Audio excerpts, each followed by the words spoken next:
Vous savez, les amis, l'efficacité d'une stratégie se mesure sur le fait qu'à chaque fois que tu viens sur le marché, qu'elle puisse te permettre de prendre ta part du gâteau, non pas sur du court terme, mais sur du long terme. Alors, la stratégie que j'ai dénommée Boss Kill Strategy vient à point nommé. Pourquoi? Parce que à chaque fois que je viens sur le marché, elle me permet de prendre ma part du gâteau. Alors, dans cette vidéo, je vais t'expliquer comment j'ai utilisé cette stratégie pour faire plus de 240 pips. Je dis bien 240 pips sur le NZD CHF, un des actifs les moins volatiles sur le marché du Forex. On ne parle pas de l'or, on ne parle pas d'un actif corrélé au GBP, on ne parle pas non plus d'un actif qui est corrélé au JPY, mais je parle de NZD-CHF, plus de 240 pips pour un swing de 2 semaines. Alors reste jusqu'à la fin et abonne-toi si tu n'es pas encore abonné, like la vidéo et on y va. Alors ma stratégie, Boss Kill de stratégie très simple et dans l'application est très efficace sur les marchés financiers. Donc lorsque je viens sur le marché, je vais voir une cassure de structure, que ce soit une cassure de continuation ou bien une cassure de retournement dans les time frames weekly ou bien daily. Alors, lorsque je suis venu sur le NZD-CHF, j'ai d'abord constaté une cassure de structure à ce niveau et ensuite j'ai eu également une autre décassure à ce niveau et les deux cassures me font comprendre que je suis sur un marché haussier. Ici également, j'ai eu mon sommet. Donc, je m'attendais à ce que le prix puisse retracer dans cette zone, d'accord, venir créer son creux plus haut que l'ancien creux et ensuite venir faire un sommet qui est plus haut que l'ancien sommet pour dire que la tendance haussière est en train de continuer.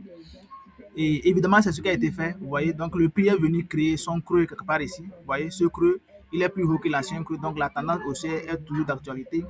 Mais lorsque le prix devait aller créer un nouveau sommet, d'accord, il a créé un sommet qui est plus bas que l'ancien sommet, d'accord, violant du coup la théorie d'échelle d'eau qui dit que nous sommes dans une tendance haussière lorsque nous avons des sommets et des creux qui sont de plus en plus hauts.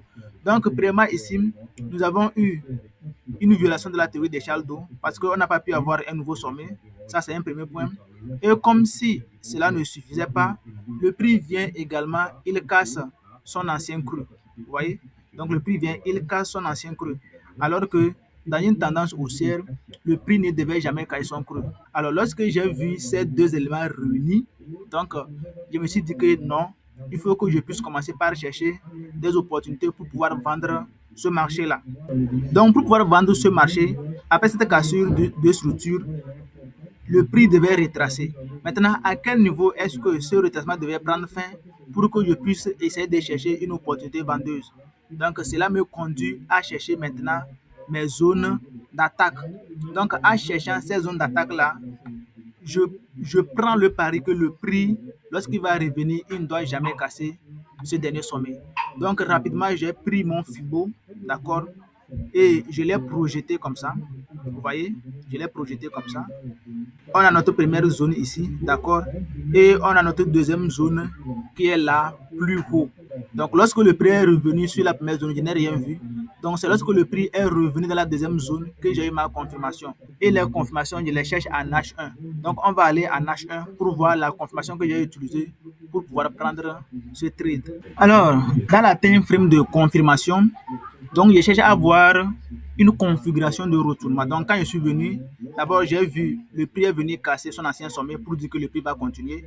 Ensuite, il vient également, il casse son ancien creux. Donc, en cassant cet ancien creux-là, le prix est en train de donner une confirmation qu'il va se retourner. Mais je ne suis pas rentré directement. Pourquoi? À cause de cette ligne de tendance. Vous voyez un touché, deux touchés, trois touchés, quatre touchés. Donc, si je prenais l'entrée juste après la cassure, il y avait une possibilité pour que le prix puisse revenir sur la ligne de tendance et aller chercher mon stop loss. Vous voyez? Donc, j'ai attendu également de voir une cassure de la ligne de tendance avant de prendre les positions. Donc, comme vous le voyez, le prix est venu, il a rebondi, il est monté un peu avant de revenir et casser finalement notre ligne de tendance. Une double confirmation. Et là, j'ai pris en même temps mes positions à ce niveau et j'ai placé les stop loss juste au-dessus de ce niveau-là. Donc, j'ai pris les trades, d'accord, et j'avais un TP initial, mon take profit 1 était quelque part ici comme ça. Donc, lorsque le prix est arrivé ici, j'ai pris les partiels. Et maintenant, le trade qui restait, je l'ai managé pour un swing de 2 semaines qui allait toucher mon take profit. Alors, voilà de façon ramassée, d'accord, comment est-ce que j'ai procédé pour pouvoir capturer ce trade de 2 semaines qui allait chercher mon take profit et qui continue d'ailleurs de couler. Vous voyez, non? Alors, si tu veux faire comme moi, c'est simple, tu t'abonnes, tu likes, tu partages la chaîne.